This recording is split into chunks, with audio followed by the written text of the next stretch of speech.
Hello. My phone is balanced on the charger. I'm doing this on my phone because I can't get it working on my computer. Hello.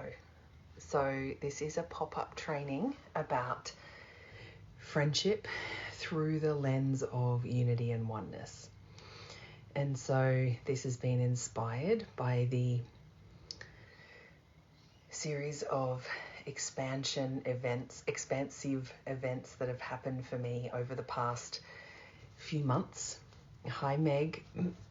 And I wanted to come in here and share what is really landing and what is true for me when it comes to relationships. Now, I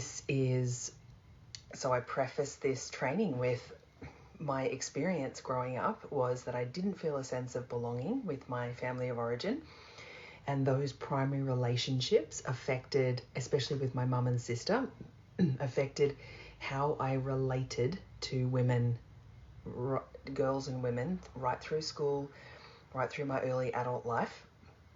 And then it wasn't until a few years after being a mother, being in a mother's group. So my first child, I joined a hypnobirthing group, and there were 13 women in that group, and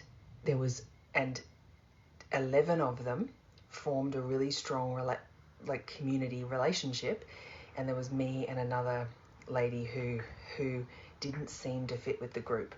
And I remember thinking, there must be something in here for me. There must be something that I'm missing, because here we are, experiencing motherhood for the first time, and we'd catch up with our babies and things, and there was just no connection and cohesion for me or this other person in the group, but everyone else seemed to get the memo.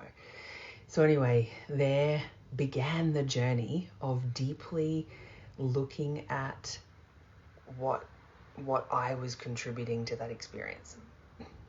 And so this conversation is about friendships through the lens of oneness and unity, with the assumption that we are self-responsible in what we feel and how we navigate these relationships. Because we have, most people, we've all grown up with the distortions from society, from our family, from what we've seen modeled to us of how we have female relationships. And it's systemic, and no one can really, and a lot of the time people aren't even aware what that looks like. There's also a lot of, I just call it false light. There are a lot of like teachings about this work where the person is not fully embodied. Like, one of the experiences that I've had in the last few weeks is that I have supported somebody extensively over a few years between 2020 and 2022. And it was a very strained, kind of imbalanced relationship. When we navigated the relationship, had many clearing conversations, to bring us to unity and oneness together. And I can't say we really got there. And then about 6 weeks ago, this person came to me and asked me for free business advice on, and the thing with me is that when I get to a place of being able to teach or give advice or share my insights about an experience, a big transformational experience that I've had, it comes from a deeply embodied place. I've been through the ins and outs, and I've had to experience, an up level to embody the wisdom to get to the place that I get to. And so it's value, like I value the experiences. So anyway, I gave the free advice. And then a few weeks later, I asked for a testimonial for this person to share their experiences, because the insights that I gave created some big shifts and alchemized some challenges that this person was having in a female relationship, in a female sisterhood but professional type relationship. And she said to me, her response was, it's not in alignment for me to give you that. And I said, really? Why? And she said, because, you know, we're in competition with each other. We're in her view, we're vying for the same customers, the same buyers. And this is the wild thing. Everything that she teaches is about how there's no competition and how there's no hierarchy and we're at the round table but behind closed doors or in real life, that's not how she's conducting herself, and that's not really what she believes. And so there's many distortions about these teachings because of the distortions of the human experience, the people's own lens of perception, and the lack of embodiment of the specific piece, that embodied experience of holistic friendship, of enlightened. To me, it's enlightened relating to other women. Hi, Jennifer. And so I call that false light. I call it, it's like a performance. It's a performance. They know what to say and they're not actually embodying it.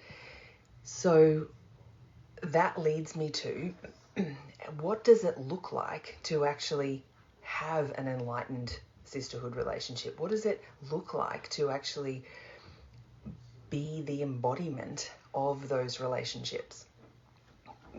To me, that looks like completely shifting the way we communicate with each other. And so a lot of my clients have shared with me, they'll say to me, there's an issue for them around expression, around feeling safe to express themselves, even in the sisterhood, even in communities that they're supposed to feel safe, like masterminds that they're in. And and they'll say, it's not safe for me to express. Tell me why you feel like, and I ask them, why does it feel like it's not safe?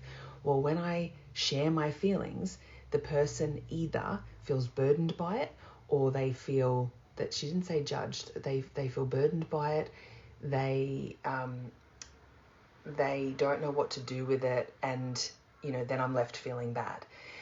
So the challenge with that is that it's actually our communication that has contributed to the breakdown in that situation.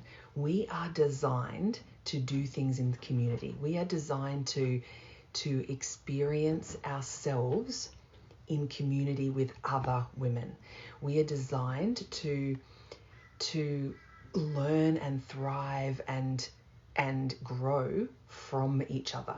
And the only way we can do that is if we learn how to communicate from our feelings and not from judgment. And so if we were to acknowledge that we own the feeling, that I can't feel anything unless it's within me. You don't do anything to me, I make it mean something. Hang on one second. I think my husband needs something. Actually, I should wrap this up because I realize that they need to come into this room. So it comes down to our capacity to shift the way that we communicate our feelings as a feeling that we own, that then with that feeling, we can feel that feeling, we can stay in our body, and we can move through the experience because we're not blaming or judging the other person for what we're feeling. A lot of the time in feminine relationships, in female relationships, we make it personal, and the experience that's happening where we feel triggered about something that's being said or done, we feel insignificant or overlooked or judged or, unseen or unheard. And then we forget that trigger is our own. And then we make the other person responsible for that experience. And it's just not the case. That trigger can only exist because the unmet need is within you. And this relationship gives you the beautiful reflection, the beautiful sacred mirror to show you where you are still in separateness, where you are still not in unity consciousness, where you have separated from your knowing of who you truly are.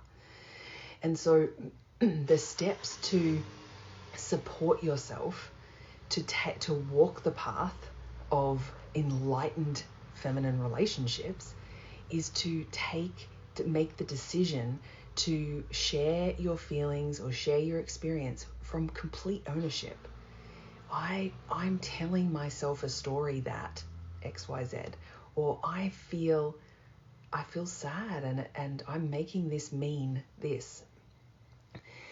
The connection and the connection and the oneness and unity that happens as a result of that is enormous. It will completely revolutionize every relationship, every female relationship that you have. If you could just do this piece, just own your feelings, and when you go to a person, you're using more receptive language than penetrative language. It's like, can I have help with this? Oh, this is how I'm feeling. And that person, most of the time, won't feel judged and won't feel criticized, so they won't become defensive. They won't separate from themselves in that moment. They will lean in. They will feel the openness in your communication, and then they'll want to meet you there. And what becomes available to us is that we can move through rupture and repair in relationships when we're willing to do that. If you are somebody who's, had many relationships where, things get gritty and then you're like, we've just grown apart. We're not a vibrational match anymore, and so now we're going in different directions. That's just avoidant. There are sometimes that's the case, but that is just avoidant. It takes courage. And it takes an enormous amount of courage to be able to own your crap and then be able to have the courageous conversation with the person who has supported you with the sacred mirror in triggering what is unmet in you. And so let me know what landed for you. Let me know if you've got questions in the comments below. Let me know if you've watched the replay, #replay, and I would love to hear what landed for you, and I'll share some more pieces in another transmission. Have a beautiful evening, and I'll speak with you soon.